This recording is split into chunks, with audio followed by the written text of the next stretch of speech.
약간 좀 시장 전략적으로 좀 이야기를 돌려서 네네. 경기를 보는 눈과 네네. 주식 시장에 접근하는 눈 자세는 좀 달라야 되냐. 그러니까 시간 차이들이 있다 보니까. 네네. 근데 경기를 느끼기에는 이제 안 좋은 게 시작인 것 같은데 그렇죠. 주식은 또 그게 먼저 또 선반영을 했다라는 네. 이야기들도 있고 네네. 그래서 굉장히 뭔가 경기가 안 좋아질 것 같을 때 오히려 주식을 네. 사야 된다라고 말씀해 주시는 분들도 네. 있고 네네. 단장님이 보시기에는 그러니까 현재의 네.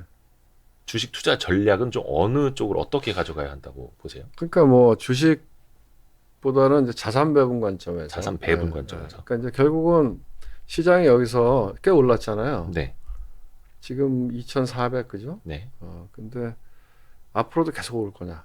음, 그게 지금 이제 주식 갖고 계신 분들은 제일 중요한 의사결정은 앞으로도 계속 올라갈 그렇죠. 거냐? 아니면 이게 여기서 그냥 또 이제 대형마켓 조정을 받을 레벨로 거냐? 다시 조정을 받을 네, 거냐? 네, 이 네. 의사결정이 뭐 중요하겠죠. 음. 그래서 여기서 주식 비중을 줄여야 되나? 아니면 뭐 주식을 더 사야 되나? 뭐 이걸 것 같은데 음. 뭐 키는 뭐 오늘 내일 봐야 되겠죠. 음. 오늘의 미국의 물가 데이터가 무지하게 중요한 역할을 할 것 같은데 네, 네, 네.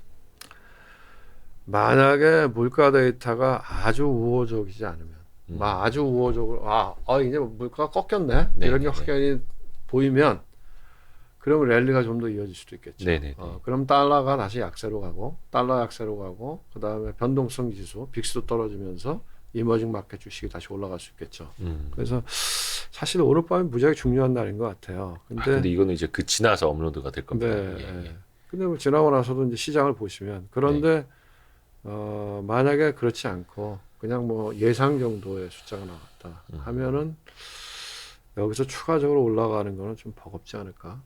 왜냐하면은 이제 기본적으로 주가가 언제부터 그럼 오르느냐? 네. 그러면 과거에 뭐 늘 우리가 봐왔지만 경제가 나빠요. 네. 경제가 나쁘고 뭔가 사고가 터져. 그래서 미국의 연준이 통화 정책을 완화적으로 바꿔요. 네. 그럼 거기서부터 주가가 늘 그랬죠. 올라가잖아요. 예. 예외 없었잖아요. 2008년 금융위기 때도 그랬고, 그 다음에 유럽의 재정위기 때도 그랬고, 그렇죠. 그 다음에 코로나 때도 그랬고. 결국 경제보다는 돈의 힘. 그렇죠. 훨씬 더 막강하다. 돈의 힘이 훨씬 더 시장을 먼저 주도하는 거죠. 네네. 왜냐하면 기업들의 실적은 미국 기업들의 실적이 꺾인 거는 3분기부터 꺾이잖아요. 그죠? 네, 네. 그런데 주가는 작년 말부터 꺾이기 시작하잖아요. 그렇죠. 그러니까 결국은 금리를 올리는 긴축 사이클이 시작되면서부터 주가가 꺾이거든요. 네. 미국은 아직도 경제가 뭐 그런 대로 견딜만 하잖아요. 네. 그런데 주가는 무지하게 빠졌잖아요. 음. 그러니까 이제 결국은 유동성, 미국의 통화 정책하고 훨씬 더 관련성이 많은데 미국의 통화 정책이 빡세게 매파적으로 가는 거는 뭐 75bp는 이제 한번 꺾일 네. 것 같긴 네. 하지만 그렇다고 해서 미국의 스탠스가 돌아서느냐 그렇지는 않을 것 같거든. 왜냐하면 이번에 나타나는 물가가 확인돼야 될 거거든요. 네, 네. 일시적으로 꺾인다? 그거 갖고는 안 될 거예요. 왜? 연준이 한번 닥질했잖아요. 작년에. 네. 이거는 일시적일 것이다. 네, 네. 만약에 연준이 조금 더 빨리 시작했으면 이렇게 급하게 안 올려도 되잖아요. 네. 뭐 50bp씩 꾸준하게 올려왔으면 그게 아니라 아니네 이러고서는 막 화급하게 올리는 거 아닙니까? 네, 네. 화급하게 올리니까 경제 주체들이 거기에 적응이 안 되잖아요. 그렇죠. 그러니까 주가가 확 빠지는 거죠. 그런 건데 이제 연준이 한번 닥치를 했기 때문에 또 닥치를 하면 안 된다는 강박이 있을 것 같아요. 네, 네. 그런데 이제 파월 의장의 입장에서도 보면 뭐 파월 의장이 이제 두 번째인데 연임하기는 어려울 거라고 봐요. 신뢰를 많이 잃기 때문에. 그런데 그렇다고 생각하면 파월의 개인의 입장에서 보면 우리 계속 얘기하잖아요. 그 뭐죠? 70년대 페드 의장했던 무슨 번스인데 그분이 그 닉슨 대통령하고 되게 친했다는 거 아닙니까? 네, 네. 그래서 그 양반이 금리를 올리다가 닉슨 대통령이 재선할 때 네. 또 좀 완화적인 스탠스로 바꿨다는 거 아니에요? 네. 그 왔다리 갔다리 하면서 뭐 한 10년 동안 이게 완전히 이제 기대 인플레이션이 고차가 된 거죠. 그러니까 아서번스다 아서번스. 예? 네. 아서번스인 것 같은데. 그러니까 이제 파월 같으면 명예롭게 은퇴하고 싶지 않겠어요? 그런 강박이 있을 거라고. 그래서 그 쉽게 통화 정책을 돌릴 것 같지는 않아요. 그러니까 물가가 떨어지는 게 확실하게 확연하게 확인되고 나서 바꾸지 않을까. 이제 그렇게 보면은 뭐 아직까지는 올라가는 거를 기조적으로 올라간다고 보기는 어렵고 뭐 베어 마켓 랠리로 이해하는 게 더 맞지 않을까요? 그런 생각이 들어요. 맞습니다. 그 아서 번즈, 그다음에 윌리엄 밀러, 폴 볼커, 앨런 그린스판, 벤 버냉키, 제넷 옐런, 제롬 파월 요 순이네요. 하도 오랜만에 듣는 이름들이어가지고. 맞아요. 아무튼 그 실기를 한번 한다라는 게 네. 진짜 얼마나 무서운 건지를 이야기를 해주는 거고. 지금 이제 자산 배분 측면에서 계속 생각을 해야 한다라고 말씀을 네, 해주셨고, 역시 앞에서도 이야기해 주신 것처럼 연준이 이야기했듯이 계속 데이터에 따라서 네, 네. 갈 수밖에 없다라는 거고. 그렇죠. 그러니까 이제 예측할 때 사람들이 데이터를 보고 연준이 어떻게 움직일까를 예측하는 거죠. 그거에 따라서 먼저 움직이는 거죠. 그러니까 이번에도 시장이 올라갔던 거는 11월 달 끝나면 뭐 아마 오늘 밤에 나오는 물가 데이터도 좀 꺾일 거고, 그럼 연준의 스탠스도 매파적인 데서 조금 완화되겠지. 이런 기대감 1번. 그 다음에 선거는 다 공화당이 이긴다 그랬으니까 공화당이 이기면 뭐 정부가 마음대로 돈을 못 쓰고 시장 자유론도 확대되니까 돈 있는 놈들은 공화당이 좋으니까 이렇게 됐겠죠. 네. 그런데 그게 지금 기대가 하나씩 삐그러지잖아요. 왜냐하면 그게 또 이제 선반영이 돼 가고 있고. 됐는데 이번에 저 기대에 어긋나면. 저 뚜껑 열어보니까 공화당이 압승이 아니잖아요. 그쵸 또. 그러니까 어제 미국 주가 많이 빠진 거 그게 컸죠. 이게 또 그다음에 시장- 이제 오늘 밤에 또 열어봐야죠. 오늘 밤에 CPI. 열어봤는데 오늘 밤에 물가 데이터가 중요할 것 같아요. 그러니까요. 그래서 계속 시장은 또 선반영을 했다가 또 깜놀하기도 그렇죠. 하고. 그렇죠. 갔다가 아닌가 봐 하고 내려왔다가 그렇죠. 또 갔다가 아닌가 봐. 근데 보통 그 이렇게 바닥도 그렇고 위에 상투도 그렇고 네, 이렇게 왔다 갔다 하는 과정을 좀 겪잖아요. 네네. 생각들이 왔다 갔다 하니까 네. 하다가 이렇게 되고 하다가 올라가잖아요. 네. 근데 뭐 지난번 코로나나 2008년 금융위기 같은 경우는 이렇게 빠졌지만 네. 돈을 왕창 푸니까 금방 올라갔죠. 그쵸. 근데 지금은 돈을 왕창 풀 수 있는 상황이 아니잖아요. 그게 아니고. 네, 그게 아니니까. 그러니까 뭐 V자 반등을 지금 기대하는 거는 좀 뭐 어렵죠. 그러니까 그쵸. 과도하게 빠진 거를 다시 되돌리는 정도 뭐 이렇게 봐야 되지 않을까요? 그래도 이 시장 안에서 계속 투자를 한다면 그래도 우리가 빼놓지 말고 좀 담아야 할 자산들이 좀 있을 거잖아요. 네. 자산 배분 관점에서도 그렇죠. 좋고 아니면 뭐 주식 시장 내에서의 어떤 네, 뭐 네. 업종도 그렇죠. 그렇고 혹시 어느 쪽을 조금 좋게 보시는지. 글쎄요, 뭐, 그러니까, 우선은 그 통화 정책의 변화가 더 중요하다고 이야기를 많이 하니까. 네. 일단 첫 번째로 생각이 드는 건 장기 채권 아닐까요? 네. 미국이요. 미국도 그렇고 한국도 그렇고. 그러니까 장기 채권이라는 거는 기존에는 금리를 계속 올렸으니까 채권의 가치가 계속 떨어졌는데 그렇죠, 그렇죠. 이제 금리를 덜 올리거나 그만 올리게 되면 네. 채권의 가치가 다시 이제 네. 올라갈 수 있다라는. 아니, 그러니까 이제 우리가 그거를 이제 그린스펀 이야기를 했는데, 네. 그린스펀이 거의 20년 가까이, 뭐 15년인가 이렇게 페드 의장을 길게 하셨죠. 길게 했었는데, 그린스펀 코난더럼이라고 하는 용어가 있었거든요. 네네. 그린스펀의 수수께끼. 어. 왜냐하면 그린스펀 시절에 계속 금리를 올렸는데, 그러니까 그린스펀이 2000년도 닷컴 버블 이후에 네. 경기를 살리기 위해서 완화적인 통화 정책을 썼고, 그 후에는 금리를 계속 올렸어요. 네.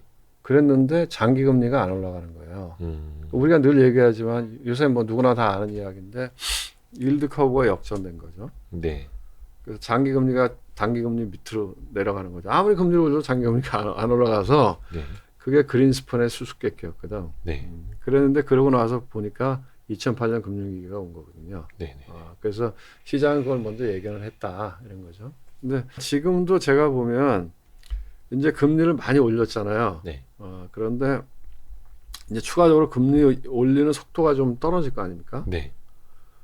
그러면은 다음에 오는 거는 경기 침체잖아요. 네. 사람들이 그거 다 생각하고 있잖아요. 네. 경기 침체가 오면 장기 금리가 올라가기 어렵잖아요. 그렇죠. 그래서 장기 금리 사이드가 좀 내려갈 가능성이 있는 거죠. 일드 커브가 더 심해질 수도 있고. 장기 채권. 네, 그래서 그리고 이제 우리나라 같은 경우에는 그러니까 이제 우리가 채권 두 가지 관점으로 보는데 최근에 보면은 뭐 기사 같은 거 보면 한전채 2년짜리는 잘 팔린다는 거 아닙니까?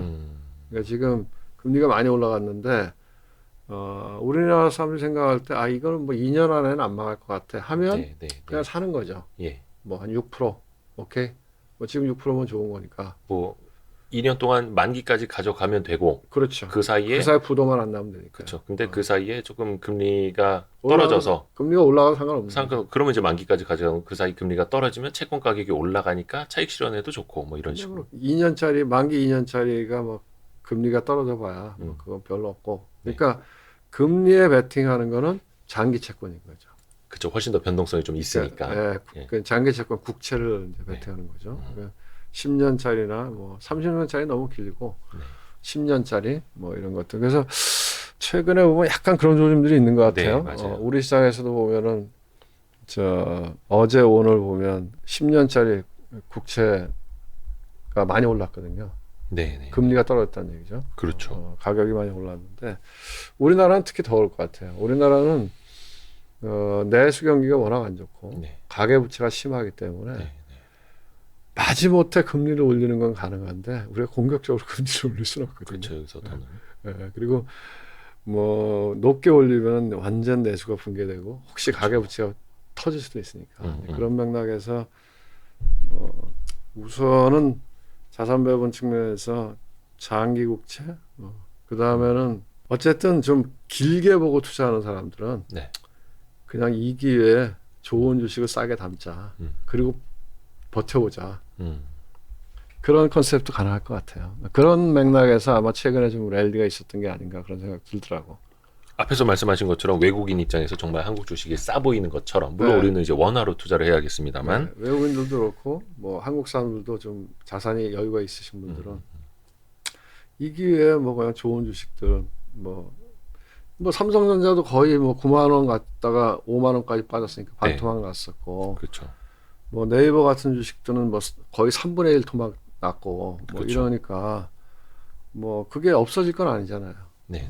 그런 맥락에서 우량기를 좀 담았던 것 같고 뭐 근데 단기적으로는 뭐 그게 계속 뻗어가기에는 한계가 있겠지만 뭐 길게 사이클을 길게 놓고 보면 네.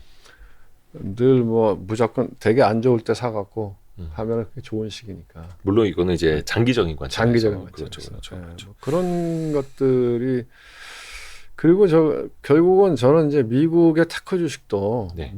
많이 빠졌지만 네. 뭐 어쨌든 지금 상황이 안 좋은 거긴 하지만 결국은 다시 또 그 뭔가 새로운 혁신 기술 이런 것도 주도하지 않겠습니까? 네. 근데 이제 환율이 부담되는 거죠. 그렇죠. 그래서 원화로 이제 산다. 그 제 달러로 산다. 생각에는 그래서 ETF 같은 거 사면 괜찮을 것 같아요. ETF 뭐 그러니까 인덱스를 예를 들면 나스닥 네. 이런 거 뭐 S&P 500 이런 거 인덱스를 사는데 그 ETF에 보면 가로치고 H라고 써 있는 게 있어요. 했지.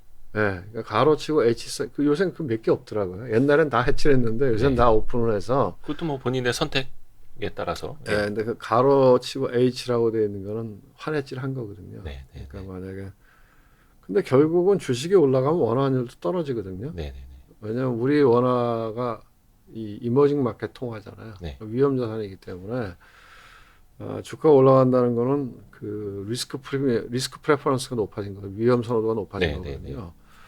그러면은 뭐 원화도 지금 좀 과도하게 올라가 있기 때문에 밑으로 내려올 수 있으니까 그러니까 원화가 강세로 갈 수 있으니. 그렇죠. 해지돼 있는 미국 지수 ETF 같은 것도 괜찮은 투자 대안이 되지 않을까. 또 하나는 이제 배당이 얼마 안 남았잖아요. 그쵸. 지금 지금 이제 11월이니까 한두 달 남았는데 배당 수익률이 높은 주식들이 무지하게 많더라고요. 우리나라 주식에. 주가가 또 많이 빠져서 그런 것도 있고. 배당주 ETF도 있고 배당 수익률이 뭐 10%씩 되는 것들도 있고. 보면 안 망할 회사 같은데 그런 것들도 저는 좋아 보여요. 물론 배당락도 감안을 하고 배당락이 회복이 되는 기간도 우리가 왜냐하면 감안을 해야 배당 주식이 되는 좋은 거고. 거는 그냥 주가는 잊어먹고 사실은 그렇죠.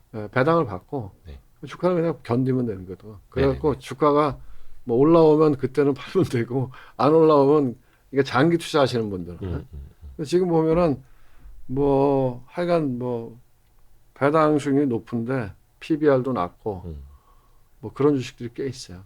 대형주 중에서도. 근데 그 배당주는 말 그대로 내가 거의 최소한 빌라 같은 거 하나 샀다라는 생각으로 갖고 계셔야지 이거 혹시나 또 이제 배당락 이후에 평가 손실 네. 생각하시는 분들은 애초에 그냥 배당주를 접근하시면 안 되는 거고. 그러니까 트레이- 자산 배분 그렇죠. 트레이딩 하는 사람들은 뭐 아니, 그건 그거 안 되죠. 아니고 그게 트레이딩 이제, 하다가 배당주 한번 담아볼까 이랬다가는 안 되고. 네, 트레이딩 관점이 아니고 그러니까 자산 보유 관점에서는 맞습니다. 네.